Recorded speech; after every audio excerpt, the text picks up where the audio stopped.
Hi, I'm Henry. What I'm going to be talking about is change, more specifically, how I view change. I hate change.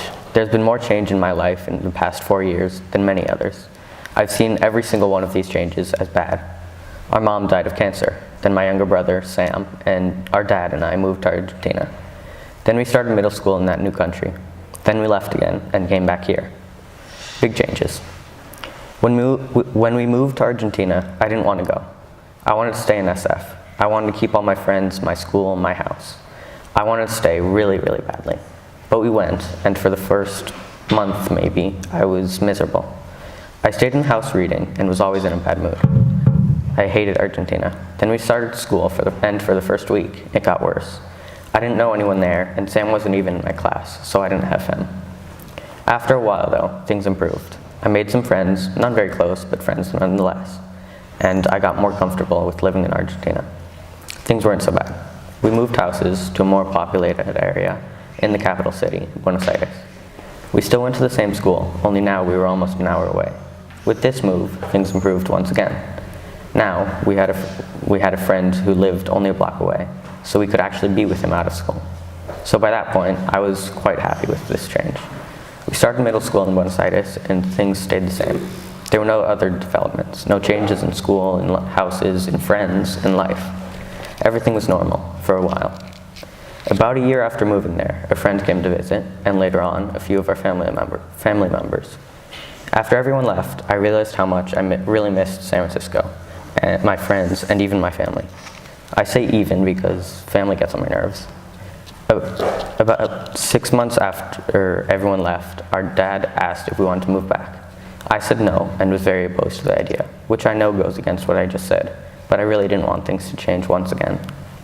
Since we were in middle school now, I was worried about coming back and nothing being how I remembered. Everyone from our old school would have moved away and I would have had to make new friends and all that.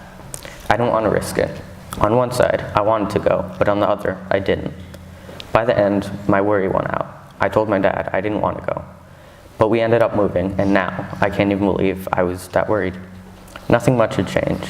We reconnected with friends and even went to school with 2 of them. I even made new friends. But even so, I still hate big changes, especially changes in my surrounding. Our dad likes to joke that if I were on the dark side of the moon with a book or a friend and was offered a trip to somewhere fancy and luxurious, I'd say, no, I'm fine here. And to be quite honest, I'm not so sure he's wrong. I always prefer what I'm doing in the moment if I'm happy, rather than risking it for something else, even if I'm risking it for something better. I don't want most changes to happen, but there are also a ton of things I do want to happen, but with most of them, I don't take the step to make the change, or I'm not open to the idea. For most changes, especially big ones, I don't want them to happen. I didn't want my mom to die. I didn't want to move to Argentina. I didn't want to move back. But, excluding the first one, I looked back at it happily once it happened. Now, high school is the change that I don't want to happen. I wish things would stay the same because, again, I don't want to risk having to make new friends or worry about more things like grades or homework or friends and all those things. But, like other changes I've had, they're bound to happen, so I should just accept it. As I've said in these past few minutes, I have a pretty bad attitude towards change. But with me, once the change happens, I usually like it. Usually. Our dad always tells me to change my attitude because there's no point complaining. If it'll happen anyway, what's the use of giving someone a headache? Just look on the bright side. For me, if I'd gone to Argentina thinking it'd be nice to see the world, I expect I'd have liked it a lot more. If I'd gotten over my worries about coming home from Argentina, it would have been easier to make myself happy with the change. So that's my message. If you've got a bad attitude towards change, whether it's big or small, fix it. There's no use complaining or whining, or even just pitying yourself. Change is bound to happen anyway, and who knows, you may like it.